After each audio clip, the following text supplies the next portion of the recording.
You can start talking. Yeah, but it's just me on mic. Yeah. All right, we are ready. Well, welcome. It is what, Thursday, June 17th. Ooh, yeah, it is. June 17th, middle of June. Welcome everybody on Facebook for joining us. It's me, Chase Poole, Jackie Scholerman, and Selena Young here with the Scholerman Group, and we're here to talk about a few topics that we often hear from buyers and sellers, right? And so, thank you again for joining us. So, I'll kick it off here and just start asking a question to Selena. One of the most common questions is always coming from sellers is how or what should I do in terms of preparing my house for the market or taking it to the MLS? Absolutely, right? And that is one of the most common questions we get right off the bat. Everybody starts with, where do I start? Not only what do I do, but where do I start, right? They see their house, they've lived in their house for 10, 20, 30 years, right? And they've accumulated all this stuff. They're very comfortable in their home. And all of a sudden, it's this daunting task of, okay, it's time to go. It's time to leave. We're going to buy something else. Where do I start? What do I do? And it could be daunting, right? It can be daunting. What are some things that as you mentioned, especially when a seller has been in there a number of years, you realize once you start cleaning out that you have way more things than you think you do. So definitely decluttering, cleaning, and along with that, replacing the carpets. It's often it can be overlooked. And I know that you love those carpets, but they could still have some pet odor, some staining just from different furniture being there. And different wear and tear. A great point on the kind of the pets, right? People with pets. It's kind of like that one commercial. You grow nose blind to it, right? You the can't Febreze smell commercials, the nose blind. Right? Once you're in it, that's part of your everyday life. You might not smell a dog that has a smell to it, or I live in Woodside and have horse properties nearby. There's a smell to horses, right? There's a smell. So, but you make a great point about the carpet, or even if it's just outdated. Right. Sometimes it could just be, it could be a really bright colored carpet, and you want to go back and make it a more neutral tones. So along with the neutral tones, a fresh coat of paint does wonders. You'd be surprised how it can totally turn around a house, and especially neutral colors really help open up the home, give it that light and bright look. So when a buyer walks through, they're like, "Oh my goodness, I can envision myself living here. It's warm, it's friendly, and it's welcoming." And you know what? It doesn't have to be a crazy pop of color. No. Like we do see a lot in trending right now, or like really vibrant front door colors, right? Which is always fun. It's fun. It gives it a pop of color, or something, kind of a break from the tradition. But sometimes people are thinking, okay, if I'm going to have to paint the whole house, like how do I pick the colors? But like you were saying, keeping it neutral, and it just really elevates the light. It just it just brightens up the place, right? Absolutely. So staying away from the crazy colors. Another thing you can do, an easy thing you can do to brighten up the house, is make sure that all your blinds are clean, or even taking off some of those outdated window fixtures that might be a little bit broken. And that way, whenever a buyer walks through the home, all they do is see this flood of natural light that once again lights up your home with all those neutral tones. Absolutely. So, pro tip, the next time you're out visiting and showing how or looking at a home, take a look at the window coverings. They're probably been removed to let more light in, okay? And there's a reason for that, right? Yeah, absolutely. It just brings everything together. So and along with bringing in the light in naturally, making sure that all your light bulbs work. I know it sounds like a silly thing, but you've been living in the home a long time, and maybe one of those light bulbs went out, and you're totally fine with it. You don't even notice it anymore. But buyers will walk in and they'll go, that's the first thing they'll see. Or it's too tall to reach, right? Yeah, so it's out too of tall sight, to reach. No, that makes a great point. Again, staging the home is obviously something that is not necessary, but absolutely. It goes a long way to stage absolutely recommended for sure. And Chase, why is that? Well, fun stats that I just happen to have. Homes that are staged sell 79% faster than homes that are not staged. And so in this market, when it's a seller's market and multiple offers, it's all about speed, right? Absolutely. And if you can, create this vision for your buyers, so the moment they walk in, they're ready to make offers and not thinking about it. They go and see a few homes that day. If that home is staged well and is bright and the lights are on and like you said, the landscaping, curb appeal is there, that home is going to stick out versus the one that had, it felt a little dark or, wasn't as as kind of prepared as warm and other inviting, homes, right? So it definitely goes a long way. I would say they sell 79% faster and typically at 17% higher than a non-staged home. So, I know, and so it helps because it's, once again, neutral furniture. So when you walk in, it's not too personal. So that those buyers walk in and they go, oh my God, I can envision living here. Absolutely. And especially if your staging kind of matches the house a little bit, that gives it a little bit extra bump that brings in those buyers and they're like, this is exactly how I want my home to look. Exactly. The staging gives a sense of practicality to the layout and the floor plan of the home. And maybe you might have a little bit funky of a floor plan. Staging, you can definitely get around it with staging. I've done it before with a long, narrow house, and the first time my stager walked in, she was like, oh, I don't know what we're going to do here. And then the second she staged it, you'd be surprised. No one even noticed. No one mentioned it at all. They just thought, this furniture's so perfect. It's exactly where everything should be. It's really an art. When can I write an offer? It's really an art. So, and you did mention landscaping too. That's critical because once the buyer pulls up to your house, that curb appeal is the first thing they see. It's their first impression of your home. So you want to make sure, even if you don't spend too much on landscaping, making sure that things are cleaned out so it gives that yard a nice expansive look, and that if you have grass, make sure it's green grass. Yes. So you're not walking up. Lush grass definitely helps. Maybe a little bit of mulch to cover up some dead spots, or some bright flowers or something. Little things, but really that curb appeal is all about exciting that buyer to walk in the house. If they don't want to walk in the house because it looks from the outside, imagine what they're thinking what the inside looks like, right? So they're absolutely anything, if you can paint that pretty picture right from the beginning, definitely it just makes it so much easier. Absolutely. And actually another common question that we get is, how do you best price your home? Wow, that is a great question. Pricing the home, right? Well, definitely there's an art and a science to it. There's a whole bunch of factors that go into it. So definitely when you're trying to price your home, you want to be working with a realtor. It's something that a homeowner is typically going to go on a Zillow or some online website, and it's just going to throw a number out there from some algorithm, and people get this in their head. So you want someone who knows the market. Exactly. Every day they're in and out, they're looking at homes, they're previewing them, they're selling them.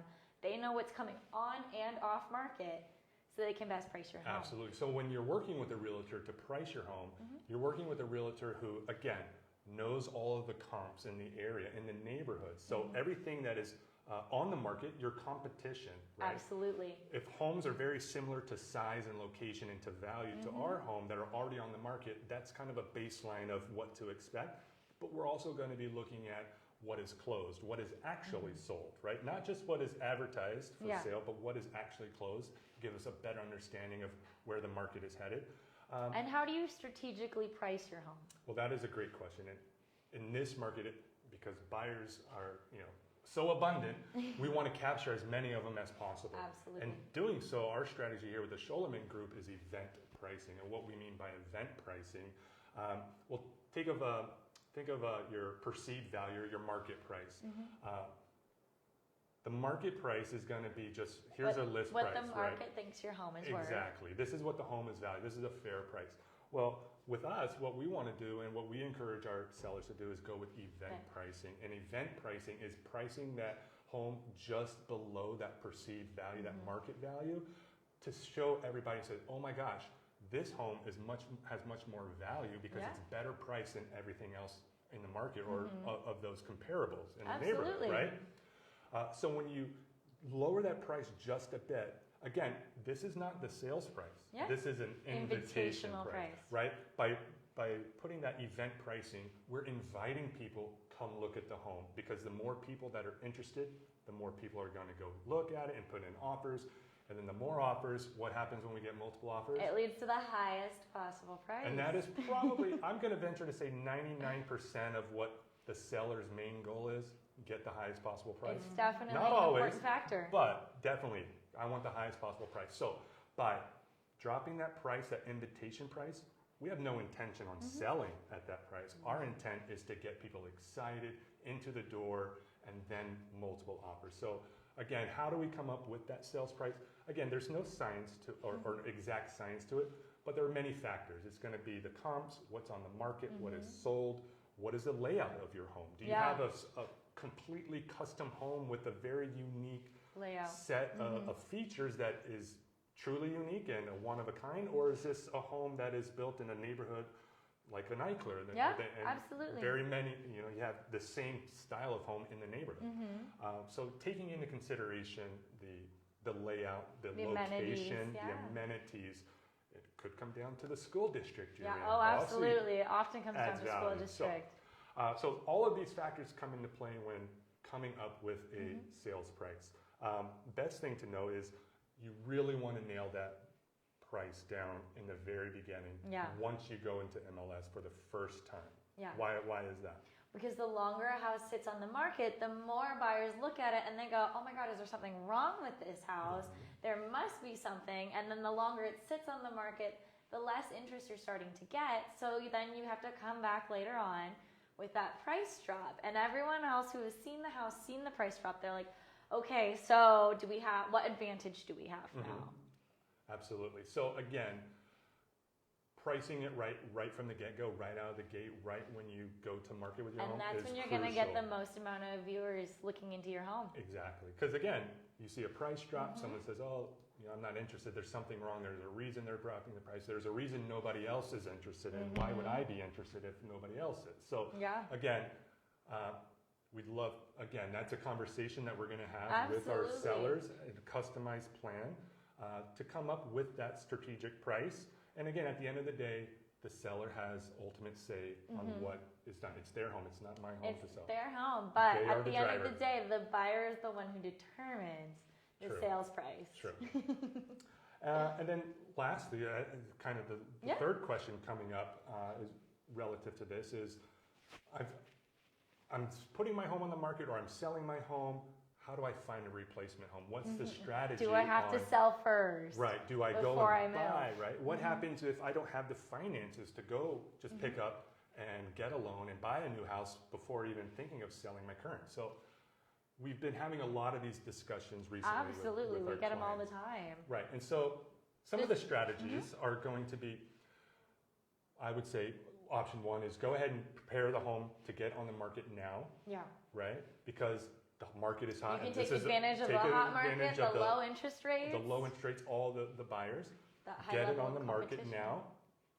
And then if you enter into contract, part of the negotiations, and again, working with a realtor like us, we can negotiate a rent back. Which is ideal. Yeah. Which would be ideal for anybody who knows, okay, I'm selling my house. I've got to be somewhere else. I don't know yet where that's going to be. Negotiating a rent back in the terms of the deal with the sale of your home allows you some time. And it gives you that little bit of cushion. Right, and you can say 30 days, 60 days, 90 days. It could be paid, it could be free. But again, working with a realtor. And now you have all that cash too. Once you've closed, you have that cash, and so you're ready to make that next purchase. Absolutely. So getting a rent back is option one. Put the house on the market. Once it sells, get a rent back for X amount of days. It gives you some cushion. Yeah. Obviously, you're going to be looking for a house up, throughout that time. But process. When you're waiting for the right house to come on. But you get some additional time. The other option too is getting a bridge loan. Yeah, and a bridge loan is a great opportunity too. And here at Coldwell Banker, we have some wonderful partners that do bridge loans, which is even better because basically what you're doing is you own your home.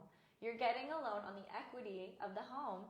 And that way you can go out, purchase that next home. You see that home that you're ready, you're like, oh my God, it's to die for, but I don't have quite enough time to prep it for the market. You go out, you get that money, you put in that offer, and then we can worry about prepping your home for the market. Absolutely. So you just move once. Yeah. And you only have to move once. Isn't that great? I mean, that is the idea. Well, that's so stress-free. That's the main question about, do I sell first or do I buy, is what happens in that period of the house is sold and I need to get into it. Like, where am I physically going to live? Absolutely. If it's 1 day, 7 days, 30 days, right? And so that is a concern that we often see. And like somebody here at the Scholeman Group. Why, yes. Someone who knows the market, who's a local expert. Absolutely, because when you think of these simple questions, what should I do to my house? Should I buy first? Should I do this? There are so many variables that come into play of, well, an average person might not think of these things. So no, and you want someone who knows the market, knows the ins and outs of it, whether it's on or off, but knows what is most important to you and is coming up with that customized plan to positioning you to win. Yeah, so absolutely. So I'm going to go ahead and close it there. Yeah. I think we've shared a lot of information with you guys today. So the last thing we want to say is if you are thinking of buying or selling in today's market, please give us a call here at the Schoelerman Group. You can call Selena Young, Jackie Schoelerman, or myself, Chase Poole here, and we will set up a 15-minute strategy session to understand what is truly important to you in buying or selling in today's market, and then we'll come up with a customized plan so that you can be successful in today's market. Thanks for coming. Yes, and we'll see you in, 2 weeks? Yeah, 2 weeks. All right. 2 weeks. Thanks for joining, guys. Oh.